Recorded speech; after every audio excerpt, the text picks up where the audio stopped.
The Trimorphic Protennoia explained.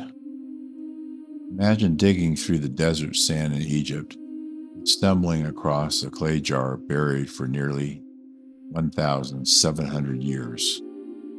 Inside, you find ancient, fragile pages hidden away by a forgotten group of people who held a wildly different view of the universe. This is exactly what happened in 1945 with the discovery of the Nag Hammadi library. Among those ancient texts was a strange poetic writing called the Trimorphic Protennoia. The name sounds like a mouthful, but it breaks down beautifully in ancient Greek. Trimorphic means three-formed. Protennoia means first thought. The entire text is a cosmic adventure story told from the first-person perspective of a powerful feminine spirit. She is the literal first thought of the Supreme God, and she has a daring rescue mission to complete. The Cosmic Prison Break. In this ancient view of the cosmos, the universe is split into two warring sides. High above is a beautiful, bright spiritual realm. Down below is our physical earth, which this text views as a dark, confusing prison. According to the story, human beings have tiny sparks of divine light trapped inside their physical bodies. The problem? Humans have been in the dark so long they have completely forgotten who they really are. To save them, Protennoia has to sneak down into our world. To avoid getting caught by the hostile spirits who rule the earth, he pulls off a triple disguise, acting like a cosmic secret agent across three distinct descents. In the first descent, she descends as a voice. She dives into the darkness and lets out a massive sound, shaking the foundations of the universe. This cosmic alarm clock wakes up the sleeping human spirits so they start questioning their reality. In the second, she returns as speech. This time, she comes down to break the power of fate. By changing the way the stars and the planets rule over human lives, she shatters the invisible chains keeping humanity trapped. In the third, she arrives as the Word, or the Logos.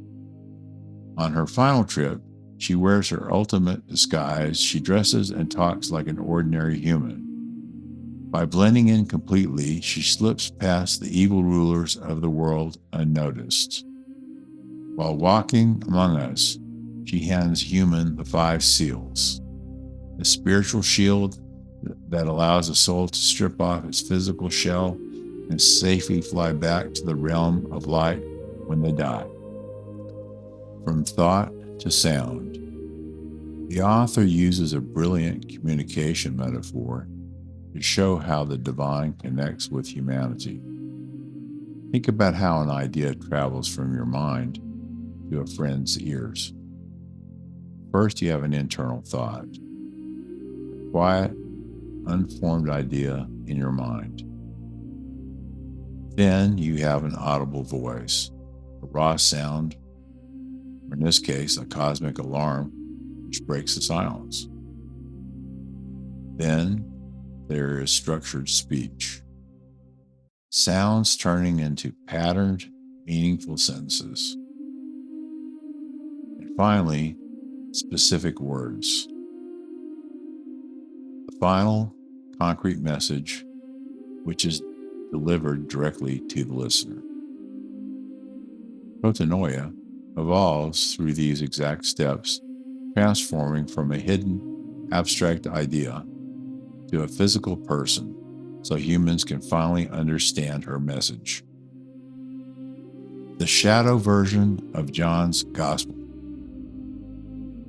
What makes this text so explosive for historians is how closely it mirrors the famous opening of the Gospel of John in the New Testament. The Bible's Gospel of John famously begins, "In the beginning was the Word, and the Word became flesh and dwelt among us.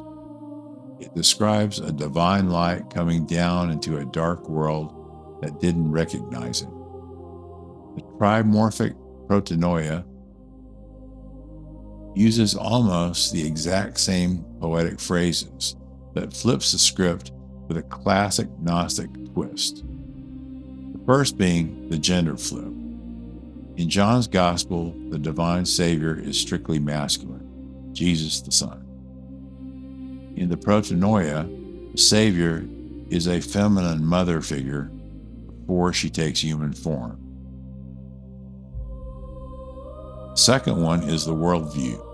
John's Gospel says the physical world was made by God and is fundamentally good, even if broken by sin.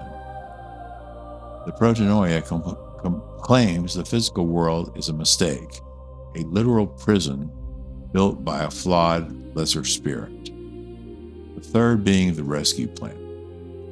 In the Bible, the Word comes down to die for humanity's sins. In this text, the Word comes down to pass out a secret knowledge and disguises, thusly helping human souls sneak past the enemy lines. Scholars still debate who copied who. Did the author of this hidden text use the Gospel of John as inspiration, or were both writers tapping into the same ancient style of poetry? Either way, it gives us a fascinating look at the incredible diversity of ideas in the early days of ancient history.